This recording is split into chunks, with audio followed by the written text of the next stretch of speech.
Hello students, मैं Kamlesh Badgaiya, assistant professor मेकल सुधा college.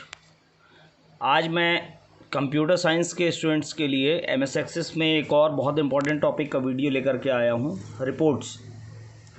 Reports एक ऐसा टूल है जिसके द्वारा हम अपने डेटाबेस की समरी को दिखाते हैं। उस रिपोर्ट के द्वारा हम अपने पूरे डेटाबेस को सामने यूज़र को दिखा सकते हैं और वो उसका कंक्लूज़न भी निकाल सकता है। तो आइए देखते हैं किस तरह से रिपोर्ट जनरेट की जाती है। तो सबसे पहले हमारे पास रिपोर्ट्स बनाने के लिए सबसे इम्पॉर्टेंट जो हमारे पास चीज़ है वो है हमारी डेटाबेस टेबल। हमारे पास डेटाबेस टेबल होना चाहिए। उस डेटाबेस टेबल से ही हम अपनी रिपोर्ट को जनरेट कर सकते हैं। तो यहाँ पर एग्जांपल के लिए मैंने एक डेटाबेस टेबल यहाँ पर बनाई है जिसमें मैंने professor ID, name, father's name, department, date of birth, post office, इस तरह से मैंने अपने पूरे कॉलम्स यहाँ पर बनाए हैं।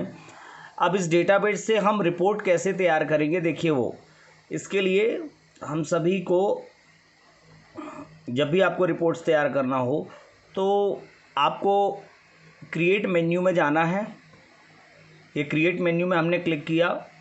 क्रिएट मेन्यू में जाने के बाद एक विकल्प आपके सामने यहाँ पर दिखेगा, रिपोर्ट विज़ार्ड। उस रिपोर्ट विज़ार्ड को हमको क्लिक करना है। जैसे ही आप रिपोर्ट विज़ार्ड को क्लिक करेंगे तो आपके सामने एक यहाँ पर रिपोर्ट विज़ार्ड का एक डायलॉग बॉक्स आएगा। इस डायलॉग बॉक्स में सबसे पहले हमको टेबल या क्वेरी को सेलेक्ट करना है। तो यहाँ पर हमने टेबल बनाई है तो उस टेबल को हमने सेलेक्ट किया। इसके बाद अवेलेबल फील्ड्स और सिलेक्टेड फील्ड्स, यहाँ पर हम अवेलेबल फील्ड्स से ऐसे कॉलम्स को सिलेक्टेड फील्ड में लेके जाएंगे जिनको हम अपने रिपोर्ट में दिखाना चाहते हैं। तो आप यदि सिंगल कुछ सिलेक्टेड फील्ड्स को ले जाना चाहते हैं तो आप केवल ऊपर वाले ऑप्शन का यूज़ करें, और यदि पूरी फील्ड्स को लेके जाना है तो डबल एरो जो बना है उसको हम क्लिक कर दें तो हमारा पूरा डेटा, पूरे जो कॉलम्स है वो एक बार में ही हमारे सिलेक्टेड फील्ड्स में आ जाते हैं। इसके बाद नेक्स्ट पे क्लिक करें। यहाँ पर आकर के देखेंगे इसके बाद हमारे पास अगला जो विंडो आएगा उसमें do you want to add any grouping levels. Grouping levels मतलब प्रायोरिटी देनी होती है। यहाँ पर ये प्रायोरिटी का बटन है। प्रायोरिटी को सिलेक्ट करने से हमें ये समझ में आता है कि हम अपने रिपोर्ट में किसके आधार पर रिपोर्ट को प्रदर्शित करना चाहते हैं। प्रोफेसर आईडी हो सकती है, नेम, फादर्स नेम, कुछ भी हो सकता है। तो आप चाहें तो यूज़ करें, चाहे तो यूज़ ना करें। यहाँ पर मैं यूज़ नहीं कर रहा हूँ। फिर मैंने नेक्स्ट बटन को क्लिक किया। नेक्स्ट बटन को क्लिक करने के बाद आप देखेंगे एक और डायलॉग बॉक्स आता है। उसमें हमारे पास 4 ऑप्शंस होते हैं। यहाँ पर हम ऑर्डर, असेंडिंग या डिसेंडिंग ऑर्डर को यहाँ पर हम सिलेक्ट करते हैं कि किस ऑर्डर में हम अपने डेटाबेस को यहाँ पर दिखाना चाहते हैं। तो आप किसी भी कॉलम को यूज़ कर सकते हैं। यहाँ पर आपके पास कॉलम्स है बहुत सारे, जिस कॉलम को लेकर के आप उसे मेन कॉलम बनाना चाहते हैं उसको लेकर के आप यहाँ पर कोई भी एक असेंडिंग डिसेंडिंग ऑर्डर यहाँ पर आप सेलेक्ट कर सकते हैं। मैंने इनका यूज़ नहीं किया है। नेक्स्ट को पुनः क्लिक करेंगे अपन। जैसे ही नेक्स्ट को क्लिक करेंगे तो लेआउट में हमको 3 विकल्प दिखते हैं, कॉलमनर, टेबुलर और जस्टिफाइड। इसके बाद इनमें से आप किसी भी एक को आप यूज़ कर सकते हैं। मैंने यहाँ पर जस्टिफाइड को यूज़ किया। इसके बाद ओरिएंटेशन है, पोर्ट्रेट है या लैंडस्केप, 2 में से एक तरह से हमारे पास यहाँ पर डेटा दिखाई देगा। मैंने जस्टिफाइड किया है।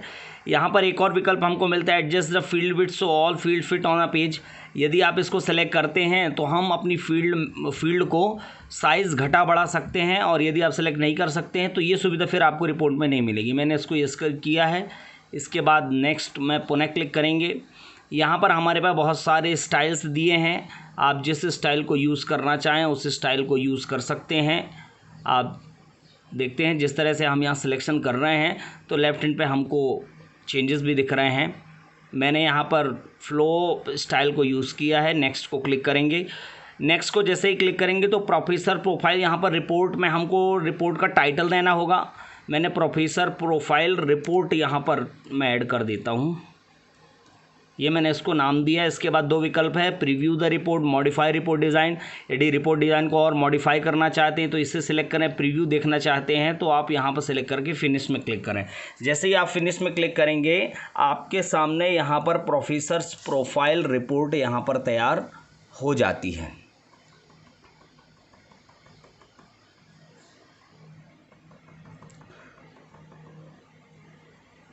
तो इस तरह से हम यहाँ पर प्रोफेसर प्रोफाइल को यहाँ पर देखते हैं।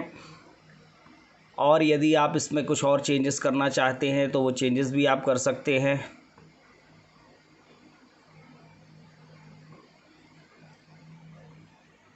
प्रोफेसर आईडी को भी यहाँ सेलेक्ट कर सकते हैं हम और आप।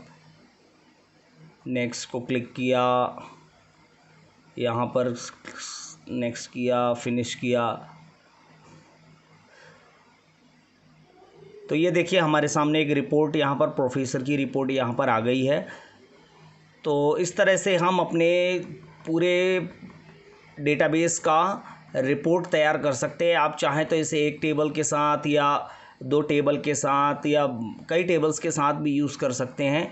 इस तरह से हम इसे देख सकते हैं। इसके बाद यदि आप इसमें कुछ और चेंजेस करना चाहते हैं तो आप यहाँ पर इसके प्रीव्यू को क्लोज़ करें।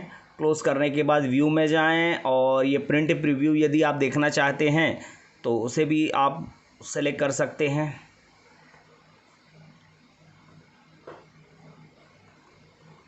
ये हमारे सामने प्रिंट प्रीव्यू दिख गया। आप इसका डिज़ाइन व्यू में लेआउट व्यू देखना चाहते हैं तो वो भी आपको यहाँ पर दिख जाएगा। आप यदि इसके डिज़ाइन में कुछ चेंजेस करना चाहते हैं तो वो डिज़ाइन व्यू में दिख जाएगा। यहाँ से फिर आप इसके साइज़ को घटाना बढ़ाना चाहते हैं तो वो भी आप यहाँ पर कर सकते हैं। तो इस तरह से ये रिपोर्ट तैयार की जाती है। आप आई होप आप सभी को ये पसंद भी आया होगा। आप थोड़ा सा इसको देखें, सीखें और प्रैक्टिस करें। बहुत ही इंपॉर्टेंट टॉपिक है। Thank you.